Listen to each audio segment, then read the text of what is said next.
오늘 말씀의 제목은 경건의 비밀을 체득하라 라는 제목으로 말씀을 나누겠습니다. 오늘 본문의 시작을 보면 그러나 라고 시작하고 있습니다. 그렇다면 앞에의 이야기와 연계되어 있다는 것을 우리는 알 수가 있습니다.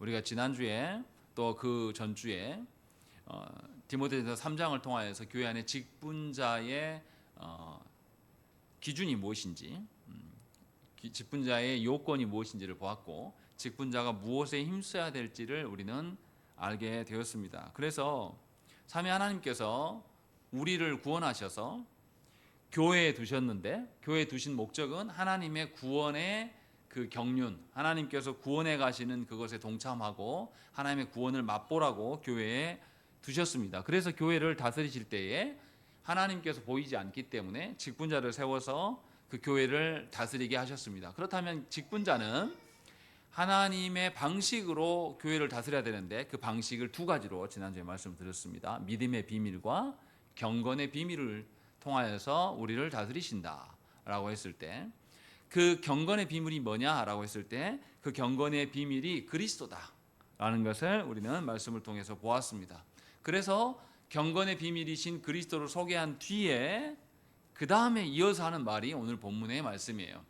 경건의 비밀인 그리스도를 교회에게, 직분자를 통하여서 그렇게 그리스도 중심적으로 살아가도록 하나님께서 여건을 마련하셨다. 그런데 그러지 않는 자들이 있다라고 말하는 것이 1절부터 쭉 나오는 내용입니다. 1절부터 4절까지의 내용이 그 내용이에요. 그런데 이 경건의 비밀인 그리스도대로 살지 않는 자가 있다는 것을 누가 말씀하시냐면, 누가 말씀하신다고 됐습니까?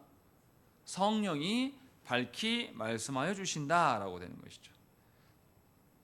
그리스도의 영인 성령께서 경건의 실체이신 그리스도를 따라 살지 않는 자들의 그런 모습이 있다라고 경고하신단 말이죠. 근데 이런 사람들이 어떻게 하는 거냐라는 거죠. 1절 말씀 보십시오. 후일에 어떤 사람들이 믿음에서 떠나 미혹하는 영과 귀신의 가르침을 따르리라 라는 것이죠. 이 말이 무엇입니까? 그리스도를 저버리고 아예 사탄으로 돌아간다라는 거죠. 이것을 우리가 한마디로 배교라고 이야기를 합니다. 그런데 이 배교는 누가 하는 것이냐라는 거죠. 믿음에서 떠난다라고 이야기하면, 그럼 그 사람이 믿음 안에 있었다라는 거예요. 그러면 이거 누가 한다는 소리입니까? 세상 사람들입니까? 교회 안에 있는 자들입니까? 교회 안에 있는 자들 중에서 배교하는 자들이 나타난다라고 말씀하고 있는 겁니다. 그러니까 이것은 교회를 향한 경고예요. 분명하게. 그럼 성령께서 무엇 때문에 이런 배교에 대한 경고를 하실까라는 것이죠. 우리 시대의 많은 교회를 한번 생각을 해보십시오.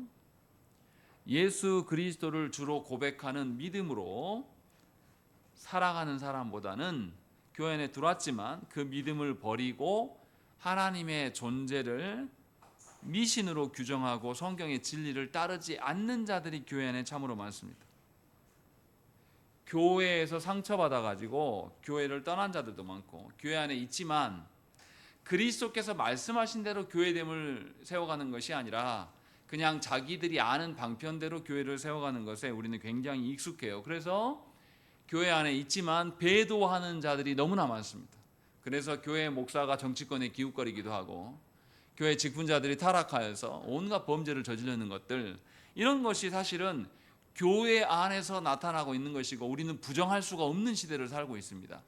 그래서 세상 사람들도 교회를 이제는 믿지 않아요. 그런데 우리 시대만 그러냐라는 것이죠. 놀라운 것은 뭐냐면, 예수님께 직접 배웠던 가룟 유다도 예수님을 배반했습니다. 배교했습니다. 또 생각을 해보십시오. 우리랑 존재 자체가 출발점이 달랐어요. 우리는 태어나자마자 어떤 존재였습니까? 죄인이었습니다. 그런데 하나님이 창조하셨을 때 죄인이 아니었던 자들이 두 명 있어요. 누굽니까? 아담과 하와예요. 이 사람은 죄를 짓지 않을 능력을 갖고 있었습니다. 우리는 죄를 지을 수밖에 없는 존재예요. 그러나 아담과 하와는 그렇게 우리와 다른 존재로서 하나님께서 창조하게 하셨고, 그렇게 이 땅에 두셨는데, 이런 사람들도 배교했습니다.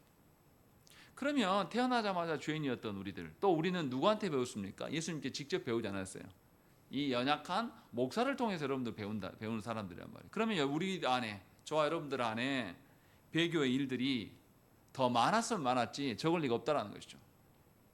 성령께서 이 말을 왜 합니까? 배교가 있어서는 안 되지만 배교가 빈번하게 발생될 것이다 라는 것에 대한 경고를 하고 있는 겁니다.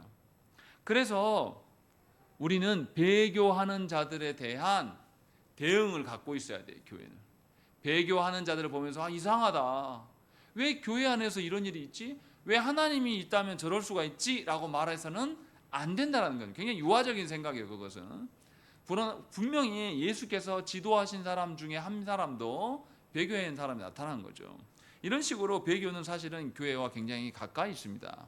그래서 놀라울 정도로 성령께서 우리에게 배교에 대해서 경고합니다. 사실은 다시 말하면 저와 여러분들이 배교할 수 있는 가능성이 아주 높다라는 겁니다. 겉으로는 우리가 다 아닌 척하고 있지만 실체를 파헤쳐 보면 우리가 사실은 아주 배교하기 쉬운 존재들이다 라는 것을 지금 말씀하고 있는 겁니다. 그럼 왜 그러냐라는 것이죠. 아담과 하와가 스스로 타락한 것은 맞지만 그들이 타락할 수 있도록, 그들이 배교할 수 있도록 어떤 시작점을 준 것이 사탄입니다. 이렇게 사탄은 하나님의 말씀과 엇비슷한 다른 것들을 우리에게 속임수로 줘요. 그래서 뭐라고 되어 있습니까? 믿음에서 떠나 미혹하는 영과 귀신의 가르침을 따랐다라고 이야기하고 있습니다. 그리고 2절에 자기 양심의 화인을 맞아서 외식함으로 거짓을 말하는 자들이다라는 것이죠. 이렇게 사탄이 가르침을 따라가서 속임수로 가는 사람들은 외식한다라는 거예요. 외식이 뭡니까? 겉과 속이 다른 겁니다. 겉으로는 선하고 우러운 척 이렇게 포장을 할 수 있어요. 그러나 마음 중심 안에는 악하고 불의한 상태. 이것을 우리가 다른 말로 뭐라고 합니까? 위선이라고 이야기를 합니다. 그런데 현대인들은 위선에 굉장히 능해요. 우리의 속사람이 실제로 어떠한지 우리는 크게 관심이 없어요. 우리는 겉에 굉장히 치중된 사람들입니다. 그래서 현대인들은 마음의 근육을 키우는 연습을 시키지 않습니다. 우리 서로 그것에 힘있게 세우잖아요. 머리부터 여기 피부까지 또 옷 이런 것까지 외형에 대한 기술들은 한국이 세계 탑이에요. 한국의 성형술 세계적이지 않습니까? 또 한국의 화장품 봐보세요. 또 우리 MZ세대들이 세계적으로 칭찬받는 게 뭡니까? 옷 잘 입는 거예요. 한국 사람들. 이것은 한국 사람들이 탑이에요. 그런데 한국 사람들의 멘탈은 어떻습니까? 아주 유리 멘탈입니다. 그래서 자살률이 아주 높아요. 우리는 조금만 해도 못 듣습니다. 우리가 그 정도의 실체입니다. 그러니까 오늘 말씀에서 딱 말하는 그 상태예요. 우리는 굉장히 위선적입니다. 겉모습에 치장하는 데는 굉장히 능한 민족이에요. 그러나 우리 속마음은 굉장히 허접하고 연약하고 취약한 상태입니다. 그런데 우리는 그 상태를 알고서도 별로 강화시키려고 하지 않습니다. 문제는 뭐냐면 이런 위선이 겉으로만 치중된 것에 이제 계속 가게 되면 혼자만 죽지 않아요. 우리 사회에서 기가 막힌 일들이 일어나잖아요. 실제로 그런 공부의 과정을 거치지 않았는데 거짓 이렇게 해가지고 교수도 하고 미술관장으로 했던 여자도 있었잖아요. 또 전에 김건희 씨도 어떻습니까? 자기가 교수 노릇할 때 그 앞에 썼던 것들이 다 가짜예요. 근데 이걸로 처벌하지 않아요, 나라가. 왜 처벌하지 않습니까? 위선이 겉으로 이렇게 포장하는 게 미덕이 된 사회가 됐어요, 우리 사회는. 근데 거기서 한 걸음 더 나가면 어떻게 됩니까? 이제 위선이 처벌받지 않아서 합법화됩니다. 김건희 씨가 자기가 교수직 하려고 위조해서 썼던 이것은 굉장히 국가에서 강하게 처벌해야 되는데 이걸 처벌하지 않습니다. 합법화되는 과정 중에 있는 거예요. 그래서 검사들이 뭐라고 그럽니까? 박상현 검사가 나와서 뭐라 그러죠? 검사가 이 기소장을 써낼 때 거짓이 있으면 이걸로도 처벌을 받아야 되는데 우리 대한민국 역사상에서 한 번도 처벌받은 적이 없습니다.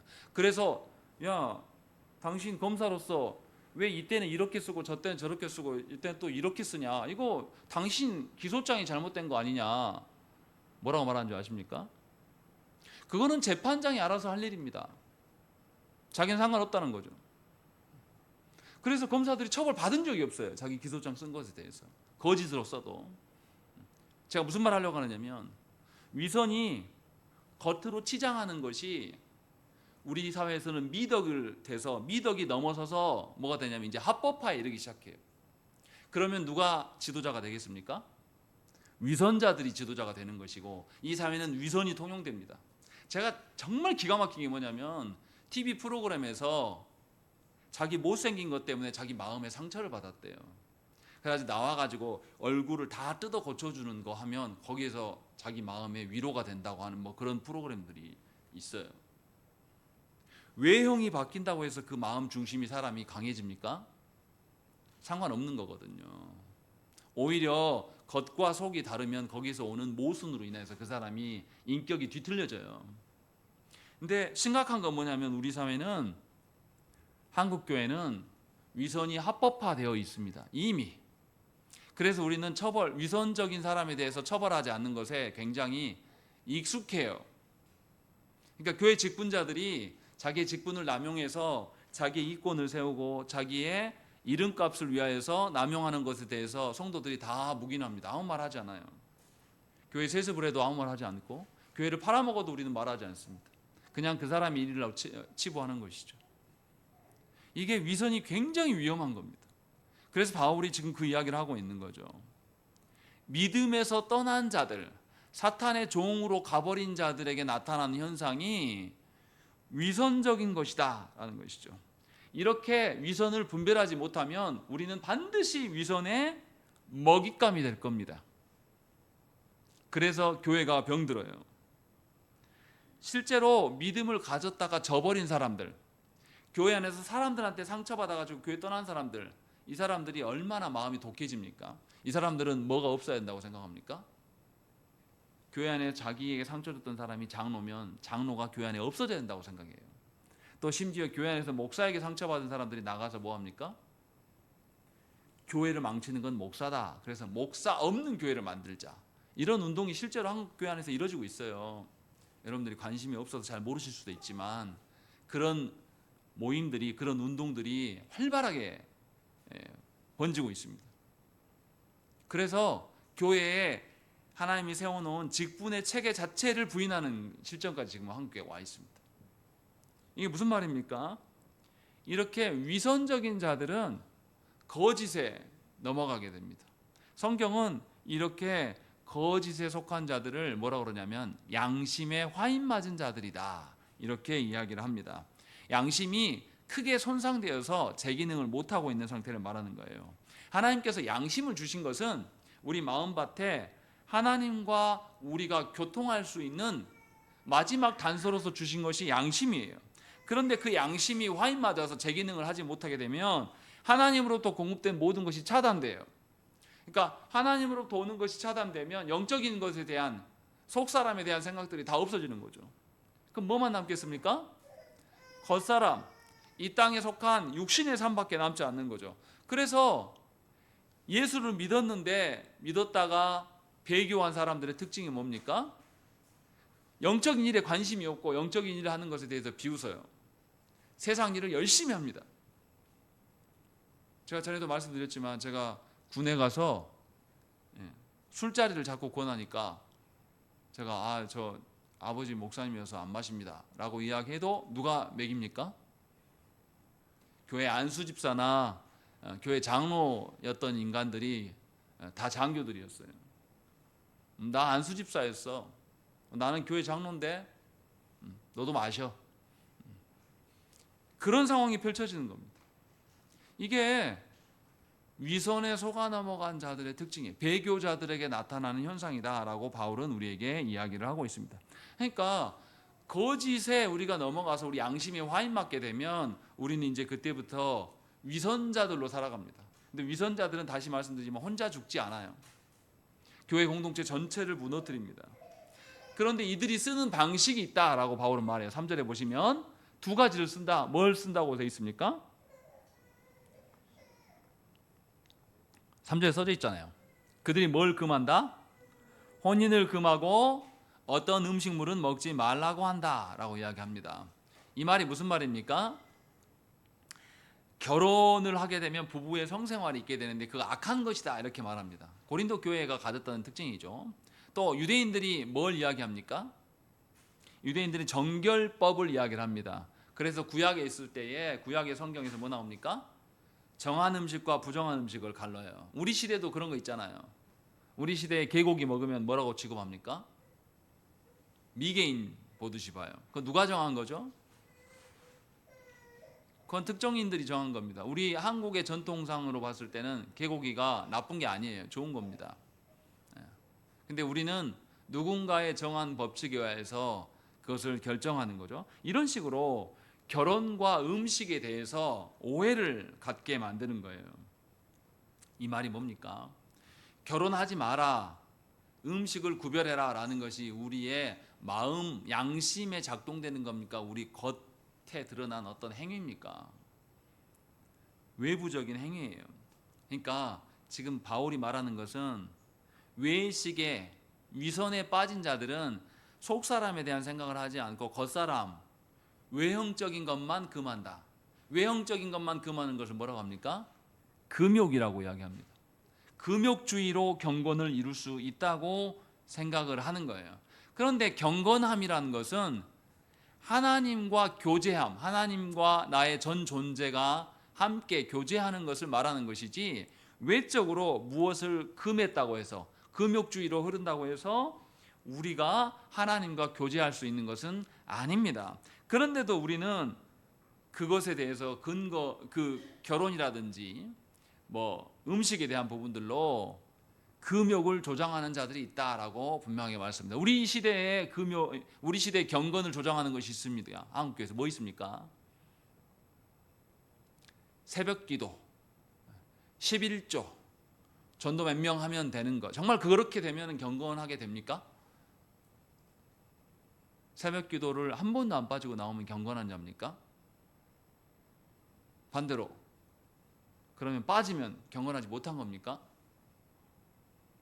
또 11조를 하면 무조건 경건해지는 겁니까? 그거 누가 정한 거죠? 그건 사람들이 정한 겁니다. 성경에서 그렇게 말씀하지 않아요. 그런데도 우리는 그런 것들을 근거로 인하여서, 그러니까 제가 말씀드린 게 뭐냐면 성경에서 바울은 지금 결혼과 음식에 대한 이야기를 하고 있는데 우리 시대는 결혼과 음식 말고도 또 다른 경건의 기준들을 우리끼리 정해놨다. 제가 이 말을 하고 있는 거예요. 우리도 다르지 않다. 그래서 바울이 이제 결혼에 대한 이야기를 이제 하고 있는 겁니다. 생각을 해보십시다. 예수께서 부활하게 되면 장가도 아니 가고 시집도 안 가서 우리는 천사처럼 같아질 것이다. 이런 이야기를 하신단 말이에요, 주님이. 근데 금욕주의자들이 이렇게 쓰는 거예요. 봐라, 하나님 나라 가면 우리 영화의 상태가 될 텐데 그때는 결혼도 하지 않고 장가도 가지 않고 시집도 안 가니까 우리 천사처럼 되는 더 거룩한 상태가 되지 않겠냐. 그러니까 이 땅에서부터 결혼하는 것이 좋지 않아 라고 이야기를 하는 거죠. 이렇게 조장하는 거죠. 이 사람들은 이렇게 하나님의 말씀도 가져가서 자기들의 금욕주의를 주장합니다. 그런데 생각을 해보세요. 우리 시대에는 이제 또 다르게 생각하는 거죠. 왜 우리 시대는 결혼 안 합니까? 결혼하면 고난이 많거든요. 혼자 살면 애 안 낳아도 돼요. 애는 낳는 게 중요하지 않지 않습니까? 낳아놓고 나면 어떻습니까? 이제 애를 양육하려 보면 나는 내가 아니에요. 더 이상 몇 년 한 2, 3년 키우면 지가 알아서 합니까? 애가 평생 나는 내가 아니에요. 평생 나는 내가 아닌 채로 살아간단 말이에요. 애를 낳으면. 그래서 우리는 고난받고 싶지 않아서 결혼을 안 하려고 합니다. 그러면 결혼을 해야 됩니까? 성경의 입장은 뭘까요? 혼자 살면 더 경건해집니까?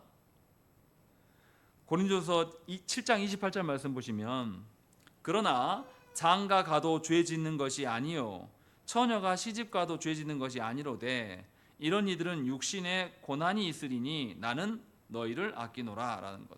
바울은 분명하게 결혼하는 것도 결혼하지 않는 것도 다 죄가 아니라고 밝힙니다. 다 경건한 것과 무관한 것이라고 말씀하고 있는 거예요. 다만 바울은 혼인하게 되면 사람이 가정을 꾸려가야 될 그 고난이 더 많기 때문에 하나님을 기쁘시게 하는데 더 소홀히 될 수 있다라는 이야기를 합니다. 그래서 하나님을 섬기고 하나님을 기쁘시게 하기 위해서 결혼하지 않고 독신으로 살아가는 것도 의미가 있다라고 바울은 분명하게 가르쳐요. 이때 결혼하지 않고 혼자 살아가는 것은 자발적인 헌신이지 누가 강요해서 시키는 것이 아니에요. 로마 카톨릭 교회에서 사제가 또 수녀가 되려면 어떻게 해야 됩니까? 결혼하면 안 돼요. 이것은 제도화 시켜놓은 겁니다. 자기 스스로 그렇게 한 게 아니라 제도화, 무조건 이렇게 해야 한다고 시켜놓은 거예요. 예수께서 말씀하신, 바울이 지금 말하고 있는 하나님을 섬기려고 결혼하지 않는 것은 자발적인 헌신에 의해서 나와야 되는 것이지 이렇게 제도화 시켜서 억지로 시키는 것은 옳지 않습니다. 반대로 이제 개신교의 상황을 봐보십시오. 한국교회에서 목사가 되려면 반드시 뭐 해야 됩니까? 결혼해야 된다라고 전제 조건을 달고 있어요. 이것도 성경에 맞습니까? 바울은 결혼하는 것과 결혼하지 않는 것에 대해서 죄와 상관없다고 다 말해요. 대신 바울이 뭐라고 합니까? 그럼 결혼하지 마라 이렇게 말하진 않아요. 바울이 뭐 하려고 결혼하지 않는 것은 괜찮다, 더 추천한다 이렇게 합니까? 하나님을 기쁘게 섬기기 위해서 스스로 자신의 결혼을 포기한 것, 스스로 희생하고 헌신한 것에 대해서는 좋은 생각이다. 그러나 누군가에 의해서 강요하거나 어떤 조건을 걸어서 교회 직분을 논한다라면 문제가 있는 겁니다. 그러니까 장로교회 안에서 결혼하지 않으면 목회자가 될 수 없다라고 말하는 것, 이것도 사실은 성경적으로 생각을 해봐야 될 문제라는 것입니다. 제가 이 이야기를 왜 합니까? 우리는 이런 식으로 하나님 주신 말씀대로 받지 않고 그 말씀에다가 우리가 뭔가 양념을 쳐가지고 새로운 질서를 발견해요. 그리고 그 질서 안에 우리를 메어두는, 이것이 뭐냐면 위선이라는 거예요. 외적인 어떤 금욕의 장치들을 만들어 놓고 그것으로 우리가 하나님 앞에 거룩하게 살 수 있다고 생각하는 거죠. 그렇지 않다고 지금 제가 말씀드리고 있는 겁니다. 결혼은 그런 관념이 아니에요. 분명하게 성경에 봐보십시오. 성경에 결혼하지 않고 목회자로 살아가는 사람들이 나옵니다. 누굽니까? 바울이 그랬어요. 또요, 에베소 교회 후계자인 디모데 역시도 그럽니다. 또 바나바도 결혼하지 않은 상태로 목회자로 살아갑니다. 그럼 이 사람들 우리 기준으로, 이 장로계, 한국교회에 있는 장로계 기준으로 하면 이 사람들은 목회자 되면 안 되거든요. 근데 성경에서는 그 사람들이 목회자로 살았다라고 분명하게 밝히고 있어요. 그러니까 우리가 잘 생각을 해봐야 됩니다. 결혼뿐만 아니라 우리 일상에서, 교회 안에서 되어져가는 모든 일들이 과연 성경적인 것인가, 성경에 근거해서 이런 걸 마련한 것인가, 그것까지 잘 모르겠으면 만들어 놓은 그 기준들이 나를 위선자가 되게 하고 있는 것은 아닌가 생각을 해봐야 돼요. 겉으로만 하는 것인지 속마음까지도 그러고 있는 것인지 점검하라는 거죠. 바울은 지금 그 이야기를 하고 있는 거죠. 음식도 마찬가지입니다. 바울이 말하는 음식을 먹지 말라고 자꾸 하는데 그것으로 경건의 어떠함을 삼는 자들이 있는데, 음식에 대해서 생각을 해봐야 돼요. 사도행전 11장에 보면 하나님께서 베드로에게 꿈에서 뭘 보여주십니까? 하나님께서 하늘로부터 뭐를 내리세요? 바구니를 내립니다. 바구니에 뭐가 들었어요? 온갖 부정한 짐승들이 막, 벌레들이 막 있단 말이죠. 그때 하나님 뭐라고 말씀하십니까? 먹으라고 말해요. 베드로가 뭐라고 그러죠? 나는 속되고 깨끗하지 아니한 것들을 먹을 수 없습니다 라고 이야기해요. 그때 하나님 뭐라고 말씀하십니까? 또 하늘로부터 두 번째 소리 있어 내게 이르되 하나님이 깨끗하게 하신 것을 네가 속되다고 하지 말라. 하나님이 깨끗하라고 말했는데 우리는 뭐라고 말한다고 있는 거예요. 그 더러운 겁니다. 하나님은 우리에게, 성경을 자세히 보십시오. 하나님께서 우리에게 처음에 창조했을 때는 육식하기에 허락하지는 않으시죠. 근데 언제 육식을 허용하십니까? 노아의 홍수 이후에 하나님께서 고기를 먹으라고 아예 허용해 주신단 말이죠. 합법화 시켜준단 말이죠, 하나님께서. 그런데 우리는 우리 마음대로 고기 중에 어떤 것은 안 된다라고 말해요. 이거 누가 정한 겁니까? 우리끼리 마음대로 정해놓은 거예요. 프랑스 어떤 배우, 늙은 배우, 그 배우가 한국 사람들 개고기 먹는데 미개인들이다. 지네들은 달팽이도 먹으면서. 이거 누가 정한 겁니까? 사람이 정하는 거예요. 제가 말씀드린 게 뭐냐면 하나님이 말씀하신 기준으로서 우리는 살피지 않는단 말이에요. 그냥 유행하는 흐름이 있으면 그대로 따라가는 거예요. 한국교회에서 이렇게 하는 것이 좋은 것 같아요 라고 누가 정해놨어요.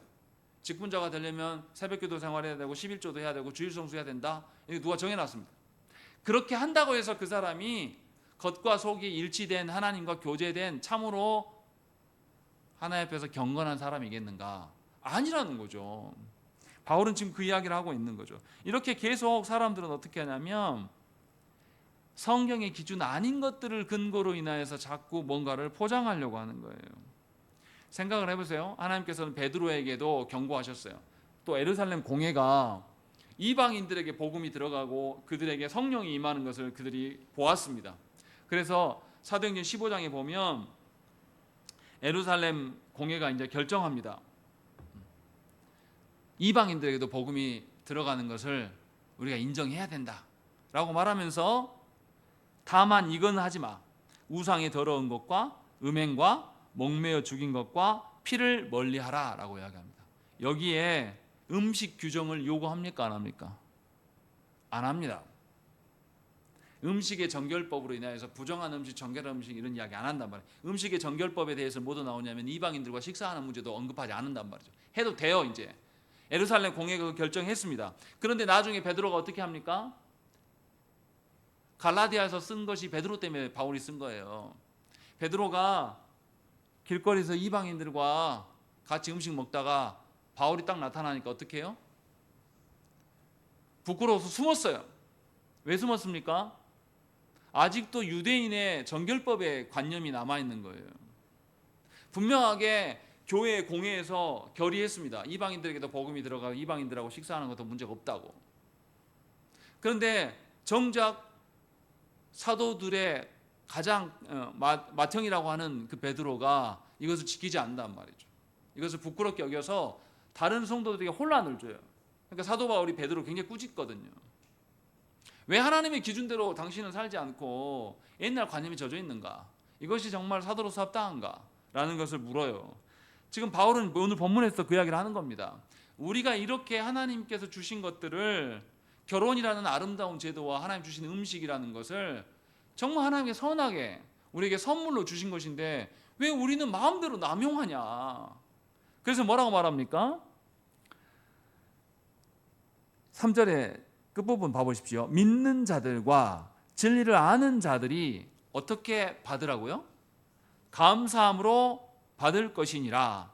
왜냐하면 하나님께서 지으신 모든 것이 선함에 감사함으로 받으면 버릴 것이 없다라고 이야기하는 겁니다. 다시 말하면 결혼이라는 것도 하나님이 이미 타락하기 전에 만들어 놓은 제도란 말이죠. 그럼 결혼을 하나님께서 주신 방식으로 결혼 생활을 유지하면 선한 거예요. 음식도 마찬가지입니다. 하나님께서 주신 그 방식대로, 그래서 거기 안에 뭐라고 되어 있습니까? 진리를 아는 것으로 감사하게 받아라라고 이야기한단 말이에요. 3절에서 분명하게 하나님의 진리로 인하여서 음식에 대한 부분들을 잘 받으면 복이 된다라고 분명하게 말씀하고 있는 겁니다. 그래서 성경에서 말하는 결혼을 보면 뭐라고 말하냐면 잠언 18장 22절 말씀 보시면 아내를 얻는 자는 복을 얻고 여호와께 은총을 받는 자니라 이야기합니다. 결혼하는 것이 복 받는 거고 여호와께 은총을 받는 거다라고 대놓고 써놓어 있어요. 또 히브리서 13장 4절 말씀 보시면 모든 사람은 결혼을 귀히 여기고 침소를 더럽히지 않게 하라. 음행하는 자들과 간음하는 자들을 하나님이 심판하시리라. 하나님께서 결혼 제도를 주셨으면 그 결혼 제도 안에서 귀히 여겨서 음행하지 말라라고 분명하게 밝히는 겁니다. 결혼을 하라는 겁니까? 하지 말라는 겁니까? 하나님은 하라고 말씀하고 계세요. 그러니까 우리가 우리 마음대로 나 고난 받기 싫어. 나 결혼해서 애 많이 낳으면 너무 힘들어. 몇 명만 딱 우리끼리 정하는 것은 하나님이 만들어 놓은 결혼이 아니에요. 우리가 변형시킨 결혼입니다. 우리는 성경에서 말씀하시는 결혼을 배우려고 하지도 않습니다. 그러니까 결혼은 감사로 못 받죠. 결혼은 우리의 짐이 되고 부담이 되고, 결혼하게 되면 내가 금하고 없애야 될 것들을 많이 하게. 마음은 안 그런데, 마음은 여전히 독신이야. 그런데 결혼하면서 자신이 겉으로 해야 되니까 얼마나 힘듭니까? 겉과 속이 다른 위선자로 결혼하면서 살아가는 거예요. 그래서 남편은 남편대로 결혼하면 자유시간이 필요로 하는 거예요. 아내는 아내대로 나는 이 모든 것에서 떠나고 싶다. 그래서 뭐냐면 하나님이 주시는 자녀를 낳았는데 산후 우울증이 생기는 겁니다. 이거는 정신병에 가까워요. 하나님 주신 결혼을 이 사회 전체가 뒤틀려 놨어요. 선물로 받는 사람이 없어요. 감사함으로 받지 않습니다. 다 뒤틀려서 받아요. 이게 교회 안에도 버젓이 똑같다라는 거죠. 이것은 위선자들이고 하나님 말씀에서 믿음에서 떠난 자들이라고 말씀하고 있는 거예요. 그러니까 잘 들으셔야 됩니다. 성경에서 말씀하는 결혼 방식, 성경에서 말씀하는 가정으로 꾸려가려고 우리가 피나게 힘쓰고 노력하지 않으면, 배우지 않으면 그렇게 살아갈 수가 없어요. 세상 사람들과 똑같은 걸로 고민합니다. 가정생활 해나가면서. 그러니까 세상과 다를 바가 없는 거죠. 예수를 믿어도 예수를 믿음으로써 오는 하나님의 위로와 하나님의 권능을 우리는 못 누리고 사는 겁니다. 바울이 지금 그 이야기하고 있는 거예요. 그래서 경건하지 못하다. 경건의 비밀인 그리스도의 아름다움을 우리는 누리지 못하고 있다. 바울이 지금 이것을 우리에게 고면하고 있는 겁니다. 분명하게 음식도 마찬가지입니다. 전도서 3장 13절 말씀에 사람마다 먹고 마시는 것과 수고함으로 낙을 누리는 그것이 하나님의 선물인 줄도 또한 알았도다 라고 성경은 말씀합니다. 먹고 마시는 것만이 아니라 수고함으로 낙을 누리는 것, 노동을 말하는 거죠. 이것까지도 하나님께서 주신 선물이다 라고 말씀하고 있는 거죠. 그러면 우리는 이 결혼과 먹는 문제에 있어서 우리는 감사함으로 받을 수 있어요. 그래서 하나님께서 우리에게 범사에 감사라고 하신 거예요. 생각을 해보세요. 우리가 안 먹고 살아가는 사람 있습니까? 우리가 여러분들 가정 안에서 주부로 살아가면 먹는 문제가 크게 와닿잖아요. 그렇지 않습니까? 먹고 나면 또 그 다음 어떻게 해야 돼요? 아침 먹고 나면 또 어떻습니까? 점심 먹을 거 걱정해야 되고, 점심 먹고 나면 또 어떻게 해야 돼요? 바로 저녁 먹을 거. 그래서 이 우리 주부 생각들은 뭐가 있습니까? 음식 다음에 먹을 게 있는데 장을 얼마나 더 싸게 어디서 볼 것인가, 얼마나 더 좋은 재질을 볼 것인가. 저는 하나도 고민 안 하는데 제 아내 보고 있으면 막 찾아봐요. 한편으로는 안쓰럽기도 하고, 한편으로는 아내에 저런 수고가 있으니까 우리 애들이 문제없이 잘 자라는구나.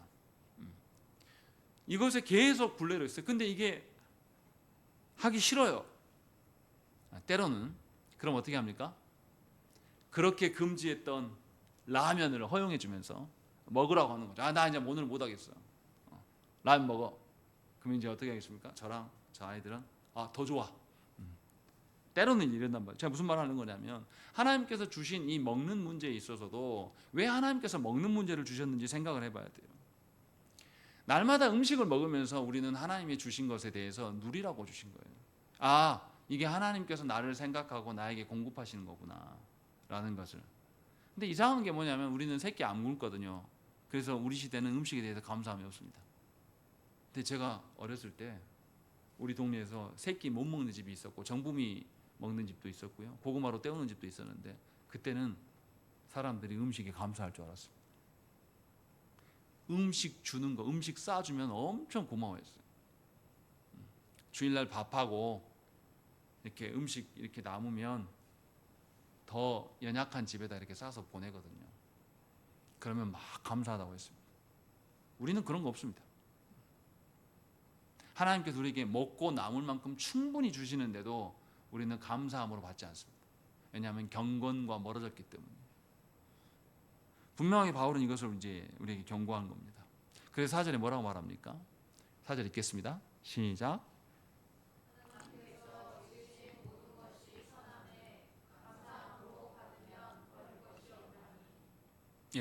중요한 건 뭡니까? 결혼과 음식이 중요한 겁니까? 하나님을 경외하는 것이 중요한 겁니까? 하찮은 음식까지도 하나님을 경외하는 문제로 보게 되면 그 음식 자체가 거룩의 도구가 될 수 있습니다. 결혼 생활도 마찬가지예요. 바울이 왜 남편과 아내에게 교회와 그리스도의 관계로 설명했겠습니까? 부부 관계를 통하여서 하나님과의 온전한 교제를 누리라고 말씀한 거예요. 그런 식으로 결혼 배우자를 바라보면 배우자가 거룩의 도구로 쓰임 받는다니까요. 바울이 지금 그 이야기를 하고 있는 거예요. 그래서 하나님께서 지으신 모든 것이 선하다라고 이야기를 하는 것입니다. 생각을 해보세요. 하나님께서 부정한 동물이나 정한 동물이나 하나님 다 창조하셨어요. 다 선한 겁니다. 근데 어떤 것이 악하게 되고 있어요. 그러면 이거 만드신 분이 잘못입니까? 이것을 사용한 사람이 잘못입니까? 네. 악한 것은 누구 잘못이에요? 저와 여러분 때문이에요. 하나님은 악한 것도 사용하셔서 선으로 사용하실 수 있는 하나님이십니다. 우리 그 의료에서 그러잖아요. 제가 아는 목사님이 예전에 교통사고 나가지고 저보다 더 나이가 젊은데 교통사고가 나가지고 그 통증이 와요. 근데 통증이 오면 이게 안 멈춥니다. 아무 일도 못해요. 통증이 심하게 오기 때문에. 그러면 마약을 맞아요. 병원에서 처방 받아서 마약을 맞습니다. 그래야지만 견딜 수 있어요. 그래서 그 목사님은 마약을 자주 투여해요. 합법적으로. 마약이 나쁜 겁니까? 좋은 겁니까? 선한 거예요. 우리가 사용을 뭘로 사용하니까? 중독되게 사용하니까 우리가 악한 것이에요. 그래서 분명하게 성경에서 뭐라고 하냐면 하나님이 원래 창조하신 의도대로 쓰면 우리는 그 하나님의 창조하시는 손길을 누림으로 말미암아서 그 피조 세계를 통하여서 물리적인 어떤 것들을 통하여서 하나님과의 경건을 발견할 수 있다라고 말씀해요. 그래서 하나님이 주신 모든 것을 활용하면서 우리는 하나님의 창조하심을 발견해야 됩니다. 그래서 하나님께서 뭐라고 했습니까? 하나님이 모든 피조 세계를 창조하신 목적이 뭐예요? 원래 목적이 모든 피조 세계에 뭐가 드러나도록 하나님의 어떠하심이 드러나도록 하게 하기 위해서 사람을 창조해 주셔놓고 사람에게 모든 피조 세계를 다스리라고 하신 거예요. 그러면 우리 사람인 우리는 어떻게 해야 됩니까? 모든 세계의 피조물에 있는 것들을 다 만지고 사용하면서 다스리면서 운영하면서 이걸 통해서 누구를 봐야 됩니까? 하나님을 보게 해야 됩니다. 누구보다 우리는 그래야 돼요. 그러니까 그리스도인 중에 중독자가 나오면 안 되는 거죠. 그렇지 않겠습니까? 하나님께서 주신 것으로 봐야 되니까. 요 이야기를 하고 있는 거예요. 그래서 모든 피조의 모든 것들이 합력하여 선을 이룬다. 바울은 이렇게 이야기합니다. 우리가 정말 그리스도인으로서 원래 하나님이 창조하신 목적대로 청지기로서 하나님께서 하나님과 피조 세계를 잇는 중재자로서 우리가 살아가는 그런 존재라면 우리는 모든 하나님께서 주신 것 안에서 그것을 많이 주든 적게 주든 간에 주신 것 안에서 우리는 하나님의 선하심을 노래하게 될 것이다 라는 것을 이야기를 하고 있는 겁니다. 요즘 막 비 안 온다고 막 난리를 치니까 우리가 그제서야 뭐 이야기합니까? 우리가 물의 소중함을 알아요. 그래서 비 어떻게 해요? 지금 전남 농민들이 어떻게 해요? 태풍 오지 말라고 합니까? 오라 그럽니까? 왜 중국하고 일본으로만 갑니까? 태풍 우리한테 좀 오세요. 이제 이런 지경이 태풍이 귀해 이제 하도 안 오니까 몇 년간 계속 안 오니까 바닥이 막 쩍쩍 갈라지고 없는 중에서도 우리는 귀하게 여길 수 있다고요. 우리 자꾸 없다 막 그 소리 하는데 하나님 난 돈이 없어요. 돈이 귀한 걸 아는 거죠. 아 하나님으로부터 오는구나 라는 걸. 안 주셔도 그걸 누릴 수 있다고요. 바울은 지금 그 이야기를 하고 있는 거죠. 그래서 하나님께서 지으신 모든 것이 선함에 감사함으로 받으면 버릴 것이 하나도 없다라고 말씀하고 있는 거예요. 심지어 우리의 결핍의 상황도 버릴 게 없다라고 말하고 있는 겁니다. 그래서 저와 여러분들이 하나님이 주신 것을 하나님의 방식대로 사용할 수 있도록 배워야 돼요. 뭘로요? 5절에 써져 있습니다. 뭘로요? 말씀과 기도로 거룩하게 쓸 수 있다라고 이야기를 하고 있는 겁니다. 구체적으로 우리가 창조의 목적대로 회복되기 위해서는 하나님이 주신 진리인 말씀을 통해서 배워야 돼요. 함부로 막 쓰는 게 아니라 내 생각대로 쓰는 것이 아니라 하나님 말씀하시는 방편으로 써야 됩니다. 생각을 해보세요. 하나님께서 아담과 하와에게 모든 피조 세계를 다스리라고 하셨어요. 그런데 아담과 하와가 어떻게 해서 타락합니까? 어떻게 해서 타락합니까? 아니, 어떻게 해서 타락하냐고요. 선악과를 먹음으로. 선악과를 먹었다는 것은 뭐 어디에서 떠난 겁니까? 하나님의 명령, 하나님의 말씀에서 벗어나기 시작한 겁니다. 근데 생각을 해보세요. 성경의 그 기록 방식을 잘 보세요. 하나님께서 이 피조 세계를 뭐로 만드셨다고 하십니까? 말씀으로 만드셨다고 이야기해요. 그러면 만들어진 존재는 뭐에 의존해서 살아야 됩니까? 말씀에 의존해서 살 수 있어요. 다시 말하면 우리 존재하는 모든 것은 하나님께서 말씀으로 존재하게 하셨고 또 말씀으로 유지되게 하신단 말이죠. 또 말씀을 위해서 지어진 존재들입니다. 그러니까 기독교가 놀라운 게 뭐냐면 그래서 우리는 말씀의 종교입니다. 다른 말하면 말씀을 계시하여 주었기 때문에 계시의 종교라고 이야기하는 겁니다. 그러니까 우리는 무엇보다도 우리 신앙생활의 모든 것의 근간은 하나님의 말씀으로부터 와야 돼요. 그런데 어떻게 성도가 말씀을 안 배울 수 있습니까? 어떻게 성도가 말씀 배우는 것보다 다른 일에 더 치중할 수 있습니까? 말씀 배우는 것처럼 아름다운 게 없는 거예요. 이 이야기를 지금 우리에게 하고 있는 겁니다. 피조물은 하나님께서 계시하여 준 말씀으로만 자신의 존재 목적을 알 수 있는 것이고 자기가 유지될 수 있는 방식도 하나님의 말씀으로만 통해서 알 수 있는 거예요. 근데 우리는 이상하게 말씀을 알고 말씀을 적용하는 일에 힘쓰는 게 아니라 말씀을 딱 뒤로 제끼고 우리는 뭐 하는 일에 힘씁니까? 돈 버는 일에. 세상 사람들이 말하는 삶의 방식에 우리는 온 힘을 다해요. 그것은 누가 말 안 해도 열심히 배웁니다. 여러분들 직장에서 일 어떻게 일합니까, 여러분들? 말씀 알듯이 한 번 읽어도 그냥 아이고 대충만 읽었는데 이거는 글씨고 이건 뭐다 하고 읽고 나서 아무 내용도 기억을 못해요. 이런 식으로 직장 일 하십니까? 그렇게 하면 난리 날걸요. 박인주 성도님이 직장에서 간호사로서 일하는데 이 약은 주문 안 되고 이 약은 주사 줘도 되고 이런 거 다 알고 있어야 될 거 아니에요. 근데 대충 한 번은 훑어보고 아이고 김은 말고 아님 말고 아무거나 쑤셔가지고 딱 줘요. 그럼 어떻게 되겠습니까? 신문에 나와버리죠. 신문에. 그냥 직장생활 못하는 정도가 아니라 감옥 가요. 감옥. 그 병원도 문 닫을 수도 있습니다. 어마어마한 일이 벌어지는 거죠. 근데 우리는 성경 그렇게 보지 않아요. 치열하게 보지 않습니다. 그냥 알아도 되고 몰라도 되는 것으로 생각하는 거죠. 그러니까 우리가 하나님과 교제 속에서 경건의 삶을 살지 않습니다. 안 살아도 괜찮아. 그래서 우리는 결혼도 내 마음대로 하는 거죠. 음식도 우리는 기뻐하지 않아요. 집에서 주부로 살아가면서 이 가정 안에 영혼들을 먹이면서 생활하는 게 얼마나 중요한지인가를 우리는 별로 신경 쓰지 않습니다. 그래서 남이 해다 준 거 다 그냥 배달해서 먹기 원해요. 안 중요하거든요. 감사를 받은 적이 없어요. 근데 생각을 해보세요.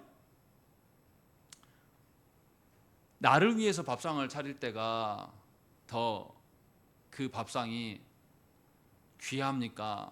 다른 사람을 먹일 때가 더 귀합니까? 제 아내 보니까요. 자기 혼자 밥 먹을 때는 반찬도 없이 먹을 때도 있어요. 반찬 그릇도 안 빼요. 그냥 자기 이렇게 밥에다가 반찬 하나 얹어가지고 진짜 그릇 하나 넣고 먹을 때가 많아요. 근데 새끼들 먹을 때나 누구 손님 오면 어떻게 합니까? 있는 솜씨 없는 솜씨 막 부려요. 그 과정은 힘들죠. 시간도 많이 들고.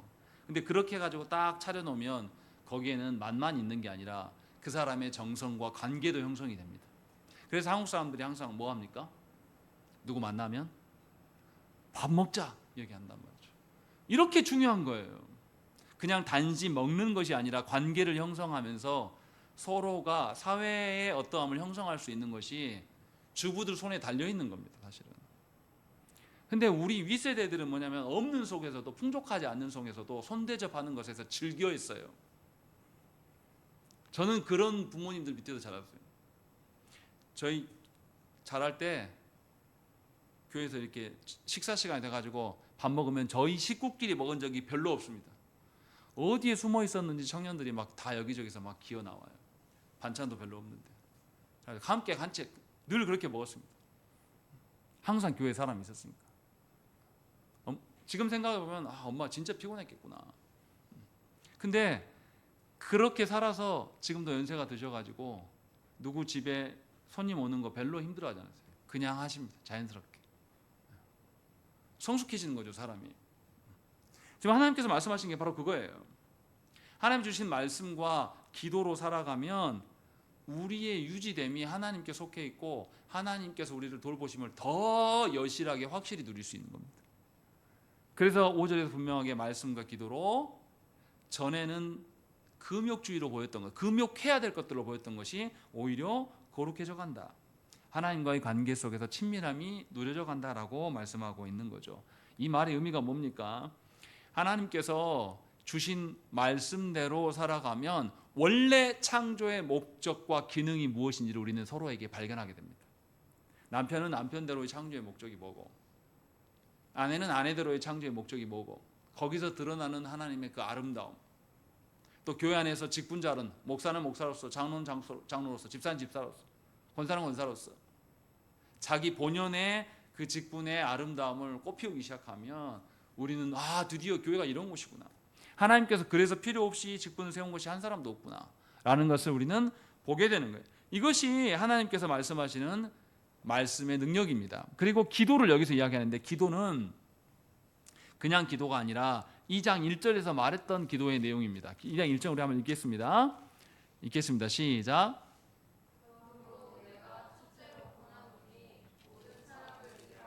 간구와 기도와 도고와 감사를 하되, 여기서 도고의 기도를 말씀하고 있는 겁니다.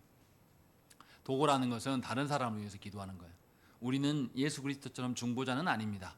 그러나 하나님께서 그리스도의 몸된 다른 사람들을 위해서 기도할 수 있게끔 하셨단 말이죠. 그러니까 하나님과 다른 사람 사이에 끼어서 우리가 그 사람을 위해서 간구할 수 있도록 하나님께서 허락하셨어요. 이 기능은 원래 아담과 하와에게 주었던 기능이에요. 생각해 보세요. 아담과 하와가 정복하고 다스리라고 했던 그 의미는 뭡니까? 하나님과 피조세계 사이에 중재자로 서 있는 겁니다. 그래서 피조세계가 하나님을 바라볼 수 있도록, 하나님의 어떠함을 담재할 수 있도록 그 일이 원래 우리에게 주어진 사명이에요. 그러니까 말씀을 근거로 하나님의 뜻을 구현하기 위해서 하나님의 도우심을 구하는 기도를 하게 되면 우리는 중재자의 역할을 하게 돼요. 그러면 나만 사는 것이 아니라 나와 함께하고 있는 모든 피조물, 이 피조물에는 내 배우자도, 내 자녀들도, 내 부모도 다 들어가요. 이 사람들이 원래 하나님의 영광을 드러내는 창조의 목적대로 회복되는 것을 보게 된다고 말하고 있는 겁니다. 이것이 기도의 능력이라고 우리에게 말씀하고 있는 거예요. 그러니까 기도는 분명하게 하나님께서 주신 창조대로 이뤄가기 위한 도구예요. 기도하지 않는다는 것은 하나님이 주신 청지기로서, 하나님이 주신 중재자로서의 삶을 포기한 사람입니다. 그래서 기도를 통하여서 나 말고 다른 사람이 하나님께 회복되는 것을 경험하게 되면 우리는 놀래요. 기도시키지 않아도 본인이 기도합니다. 이것을 지금 우리에게 말씀하고 있는 거죠. 그것뿐이겠습니까?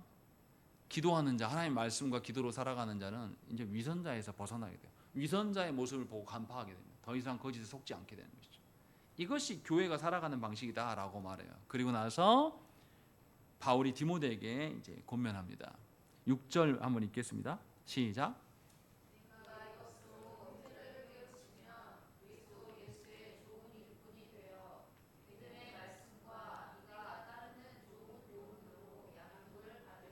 예, 바울이 디모데에게 이야기해요. 네가 이것으로 형제를 깨우치면, 이것이 뭡니까? 말씀과 기도로 형제를 깨우치는 것이 네가 해야 될 목회자로서의 사명이야. 그렇게 되면 어쩐다고요? 그리스도 예수의 좋은 일꾼이 된다라는 거예요. 사실은 하나님께서 부르신 자가 하나님의 좋은 군사, 일꾼으로 부름받는 것처럼 귀한 게 어디 있습니까? 하나님이 인정해 주는 것처럼 좋은 게 어디 있어요? 바울은 목회자상을 지금 이야기를 하고 있는 거예요. 하나님의 말씀으로, 하나님께 간구함으로 원래 창조의 목적대로 회복되게 하는 그 일을 하는 것이 교회의 사명이고 직분자의 일이다라고 말씀하고 있는 거예요. 그런데 어떻게 된 것인지 한국 교회는 어떤 목회자를 좋아합니까? 성과물을 내는 사람, 규모를 키우고 화려한 건축물을 만들고 강력한 카리스마로 뭔가 성도들을 제압하고 이끄는 사람, 그래서 당회원들을 탁 제압해보고 하는 사람, 이런 사람을 보고 우리는 멋있는 목회자라고 말합니다. 성경에 그런 게 어디 있습니까? 성경에 그런 말 한 적 없습니다. 없어요. 근데 우리는 가짜를 만들어 놨습니다. 그것을 바울은 뭐라고 말하냐면 7절에서 망령되고 허탄한 신화이다 라고 이야기합니다. 하나님이 말씀하시지 않은 건데 사람이 만들어 놓은 겁니다. 그래서 우리는 목회자도 어떤 목회장을 바랍니까? 목회자가 유약해가지고 누가 말해도 이렇게 흔들리고 저렇게 흔들리면 우리는 서로 저 사람 지도력이 없는데 우리 이렇게 하게 합니다. 성경이 말씀하는 지도력은 그게 아니에요. 전적으로 하나님께 말씀과 기도를 의존하는 겁니다. 자기를 어필하는 게 아닙니다. 근데 우리는 이상하게 우리는 위선자들을 좋아해요. 어떤 사람 좋아합니까? 우리는 정치도 어떤 정치 해야 됩니까? 이미지 정치 하잖아요. 그 사람이 속마음이 어쩐지, 그 사람의 전의 행적이 일관되게 이 나라의 정의를 위해서 살아왔는지 우리 보지 않아요. 그 사람 서울대 나왔네. 외형을 보니까 외형도 자르래. 말도 다른 말 안 하고 말도 바지런해하네. 근데 다른 정치인이 보니까 말을 괴팍하게. 이 사람 말은 괴팍하게 하는데 학벌도 별로 안 좋은데 꾸준하게 정의를 위해서 살아오고, 심지어 자기가 국회의원이 되지 않았어도 그 당을 위하여서 몇 년간 계속 그 일을 위해서 힘쓰면서 자리가 없으면서도 계속 지켜온 사람들이 있어도 우리는 쳐버려요. 거칠어 보이거든. 왠지 쟤 능력 없어 보여. 우리는 그렇게 사람을 뽑습니다. 뽑아놓고 나면 거치 번지르르르 했던 사람이 어떻습니까? 나라 돈을 다 착복에 처먹습니다. 많이 보잖아요. 정치인들 중에서 한두 명입니까? 이미지 정치가 통하는 것은 우리가 어떤 사람이라는 거예요. 우리가 위선자들이라는 거예요. 정치만 그렇습니까? 교회는 안 그래요? 교회도 똑같습니다. 교회는 더해요. 이미지예요. 이미지. 실체가 어떠한지 관심이 없습니다. 분명하게 그래서 바울은 다시 경고하는 거예요. 디모데야, 네가 말씀과 기도로 형제를 깨우치는 것이 목회자의 표상이다 라고 말하고 있어요. 그런데 6절을 보면 이상한 표현이 있습니다. 6절 잘 보세요. 주어가 뭡니까? 주어가 뭐예요?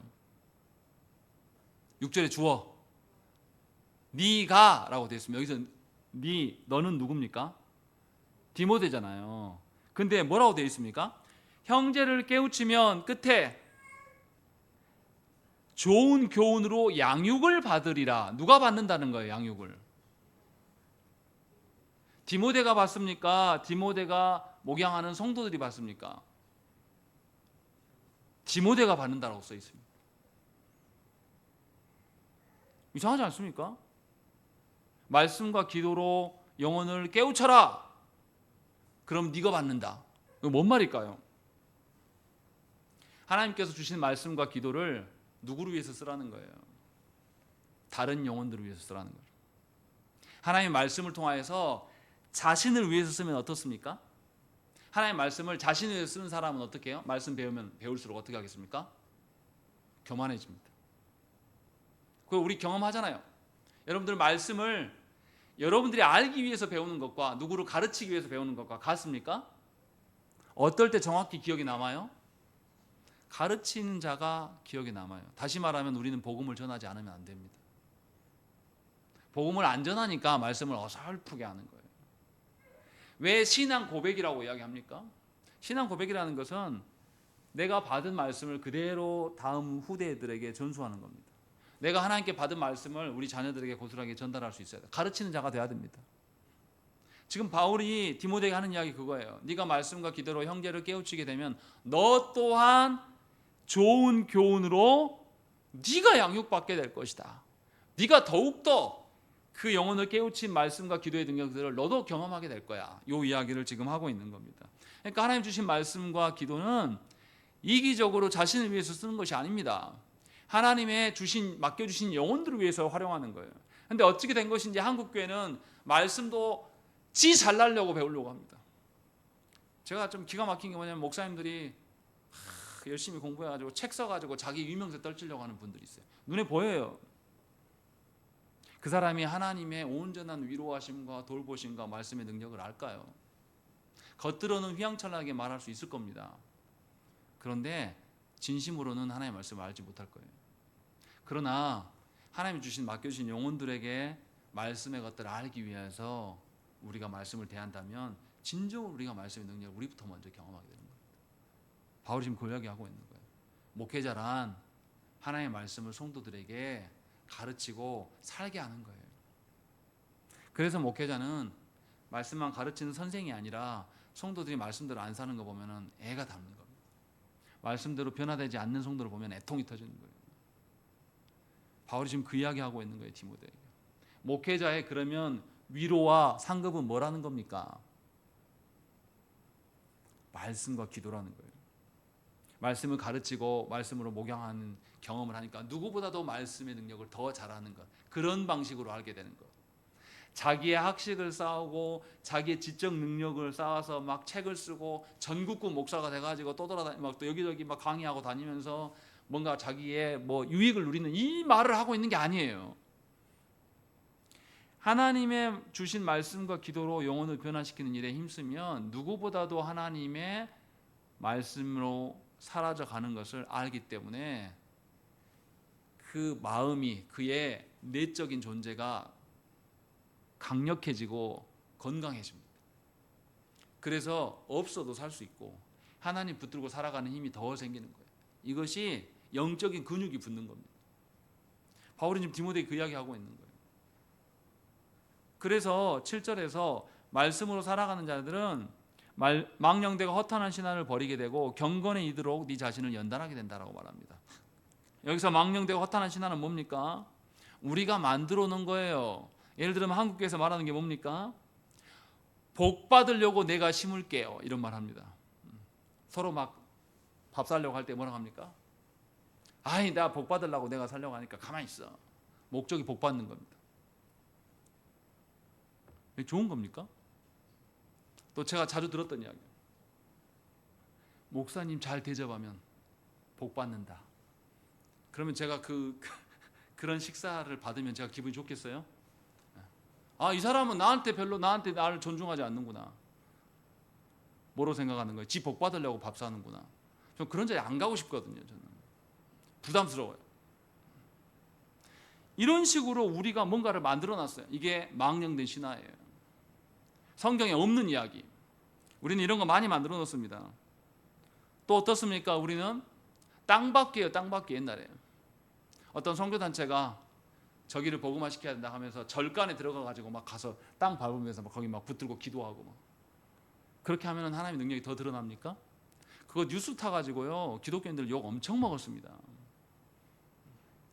그런 이상한 짓거리들을 막 하게 한다는 거죠. 이게 망령되고 허탄한 신화예요. 우리는 그런 것들을 너무 많이 만들어요. 또 교회에서 기도할 때 어떻게 했습니까? 귀신이 막 떠나가게 하려고 어떻게 해요? 여러분들 축기 사역하는 분들 봐보세요. 기도 어떻게 하는지. 어떻게 합니까? 안차를 막 해요. 때리면 귀신 뭐 더 잘 나갑니까? 그거 누가 만들어 놨어요? 성경에 없는 거예요. 근데 우리는 막 그거 합니다. 그래가지고 막 때리면 맞아요. 막 저도 맞아본 적 있어요. 얼마나 성경에 대해서 모르면, 얼마나 기도해서 모르면 우리는 그런 거를 존중합니다. 근데 바울은 디모데에게 이것에서 떠나가라고 이야기합니다. 버리라고 이야기하는 것이죠. 이거는 하나님 말씀하시는 경건이 절대 아니다. 그런데 마지막에 뭐라 그러냐면 경건에 있어서 어떻게 하라고요? 네 자신을 연단하라 말씀하고 있는 겁니다. 우리는 죄된 본성을 갖고 있어서 말씀과 기도로 잘 바뀌지 않아요. 우리는 굉장히 변하지 않고 완고한 사람들입니다. 근데 성경에서 완고함에 대해서 뭐라고 말하냐면 사무엘상 15장 23절 말씀에 이는 거역하는 것은 점치는 죄와 같고 완고한 것은 사신 우상에게 절하는 죄와 같다라고 아예 대놓고 말합니다. 그러니까 하나님의 말씀에 거절하는 것은 점치는 것과 같고 하나님의 말씀을 들어도 완고하게 자기 생각, 자기 주장만 하는 그런 자들은 우상 숭배와 같다라고 성경은 아예 대놓고 말씀합니다. 그러니까 저와 여러분들이 하나님 주신 말씀 앞에서 우리 자신을 꺾을 줄 알아야 되고 하나님께 기도함으로 우리의 삶의 목적이 아니라 하나님이 명하신 창조의 목적대로 우리 돌아와야 됩니다. 바울은 이게 디모데에게 지금 이것을 권면하고 있는 겁니다. 그렇지 않으면 넌 성도로 살아갈 수 없고 목회자로 살 수 없고 하나님 주신 사명대로 못 사는 존재이다 라고 분명하게 말씀하고 있는 겁니다. 그만큼 경건의 비밀이신 그리스도를 붙잡고 살아가는 것은 쉬운 이야기가 아닙니다. 그래서 하나님의 말씀을 배워야 돼요. 그래서 우리는 우리의 힘으로 할 수 없기 때문에 하나님의 도우심을 구하는 기도해야 됩니다. 그렇지 않고는 살 수가 없어요. 여러분들 중에 한 명이라도 사람을 바꿔본 적이 있습니까? 사람이 사람을 바꿀 수 있습니까? 그런 경우는 없어요. 말씀만이, 하나님의 성령님만이 영혼을 바꾸고 변화시켜줘요. 그러니까 우리는 말씀과 기도로 경건에 참여하기를 힘써야 되고 다른 영혼들이 경건해지기를 바라고 소망해야 되는 것입니다. 이것이 교회의 본분이고 직분자의 본분이라고 고면하고 있는 것이에요. 그러니까 저와 여러분들이 분명히 기도해야 됩니다. 하나님의 말씀을 존중하는 교회 되게 해달라고. 하나님이 주신 그 간구함을 통하여서 창조의 본래 목적이 회복될 수 있도록. 그래서 경건의 비밀이신 그리스도가 우리의 삶의 주체가 되고 우리가 그리스도와 함께 살아가는 영혼 되기를 위해서 기도하셔야 된다는 것이죠. 그러할 때 여러분들의 가정은 온전해집니다. 그러할 때 여러분들은 남편과 아내로서의 제각각의 역할을 하기 시작하게 되는 것이고 여러분들이 그토록 바라는 여러분들의 자녀도 제 몫을 하면서 주 앞에 살아가게 되는 것입니다. 그럴 때 우리는 주어진 모든 것들을 새롭게 보기 시작해요. 내 직장도 다시금 새로운 눈으로 보게 되는 것이고 나에게 주시는 결혼에 대한 문제들 또 나에게 주시는 학업에 대한 부분들 이 모든 것들을 새롭게 설정하기 시작해요. 그럼 드디어 우리는 세상 사람들과 다른 관념으로 살아가게 됩니다. 이게 드러나야 돼요. 우리의 신앙 선배들한테는 그게 있었습니다. 그래서 앞선 시대에는 교회를 사람들이 존중했어요. 안 믿는 사람들도 교회 목사님이 지나가면 담배를 피다가도 딱 뒤로 뭉치고 모자 벗어서 인사하고 그랬단 말이죠. 그러한 경건이 그들에게 드러났어요. 그러한 경건의 실체를 그분들이 몸소 체득하고 살았단 말이죠. 그것이 우리에게 있기를 기도해야 한다는 것입니다. 그런 존재가 여러분들이 되어야 한다는 것입니다. 그것이 지금 바울이 우리에게 권면하는 말씀입니다. 우리 함께 기도하시겠습니다.